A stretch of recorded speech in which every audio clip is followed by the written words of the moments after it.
Okay, so here's where every conspiracy starts. The year 1947. Roswell, New Mexico. Something falls out of the sky. The government says weather balloon, the internet says little green man, and we've been arguing about it at all the family reunions ever since. Now, here's the part the conspiracy crowd loves. That same year, 1947, Bell Labs invents the transistor. Same year, suspicious, right? The little green men crash in the summer, and a few months later, America just happens to invent the single most important piece of electronics in history. The thing that makes every amp, every console, every computer, every plug-in you've ever opened possible. Coincidence? The aliens did it. People say no way. They say we cracked open that saucer, we found some otherworldly circuitry, and back-engineered the whole thing. Here's the truth, though.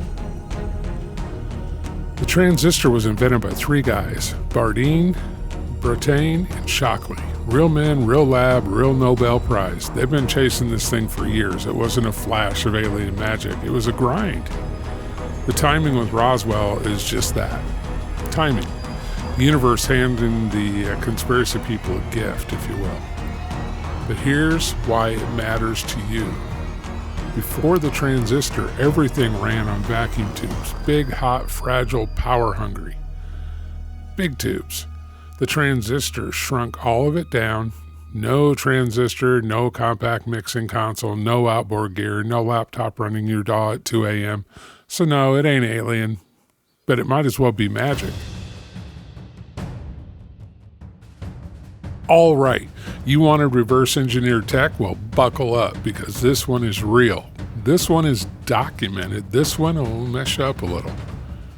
End of World War II. Allied troops are sweeping through Germany, and a young Army Signal Corps guy named Jack Mullen gets into a German radio studio. And he finds these machines. They're called magnetophones. And he notices something weird. The Germans have been broadcasting full orchestras in the middle of the night. Live music, perfect fidelity, 3 a.m. And Mullen's going, there's no orchestra playing at 3 in the morning. How are they doing this? The answer was magnetic tape. The Nazis had cracked high-fidelity tape recording and were way ahead of everyone. So Mullen does what any of us would do. He grabs a couple of them, breaks them down, ships the parts home, and reverse engineers the whole thing on American soil. That is literally captured technology. Taken apart, rebuilt. That's not a conspiracy, that's history with a paper trail. Then it gets better. Bing Crosby. Yeah, White Christmas Bing Crosby. He hated doing live radio. He wanted to pre-record his show. He sees Mullen's tape rig and goes all in. About $50,000 all in. Crosby's money, it helps to fund a little company called Ampex. Ampex turns that captured German tech into an American tape recorder. And that machine is the great granddaddy of every multi-track, every studio tape deck, every, hey, let's punch in on that chorus moment in recorded history. So next time some purist tells you tape is the holy sound of analog warmth, you can smile and say, you know, that came off a Nazi war machine that got taken apart by a guy from Iowa. Now imagine that. It got taken apart by a guy from Iowa, the Iowa Energy Army nerd, right? Well, I got one more, and this one's my favorite because it goes from War Room to the top 40, the vocorder.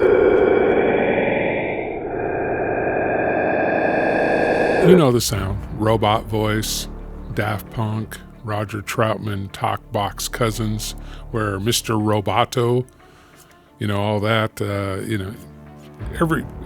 you've cringed at all of it, but you loved it. Where did it all come from? Bell Labs again. These guys are everywhere in this story. Originally, it wasn't a music toy at all. Believe it or not, it was built to compress and scramble speech. for secure military communication. We're talking Churchill, Roosevelt, the big dogs. They used a vocoder-based system called SIG-SALLY to talk across the ocean during the war without the enemy listening in. It took up a whole room. It was top secret. It was spy stuff. Then the war ends, the tech gets declassified, and musicians get their hands on it. And what was built to hide the human voice became a way to transform it. Wendy Carlos, Kraftwerk, the whole electronic movement, a piece of wartime encryption gear becomes one of the most recognizable sounds in pop music. That's the pattern, ain't it? War builds it in secret and music sets it free. Okay, so let's add it up. The stuff in your studio, the transistor, born the same year as Roswell. And yeah, the timing's spooky, but it was good old human grind, not green men. Okay? Magnetic tape, genuinely captured off the enemy, broken down, rebuilt, and funded by Bing Crosby of all people. Reverse engineered for real. The vocoder, wartime spy gear that got declassified and then went platinum. Here's what gets me. We always picture studio gear as this clean, creative thing, engineers in a nice room making art. But so much of it was forged in war, in secrecy, in tech we took apart to understand. The story saucer, that's up for debate.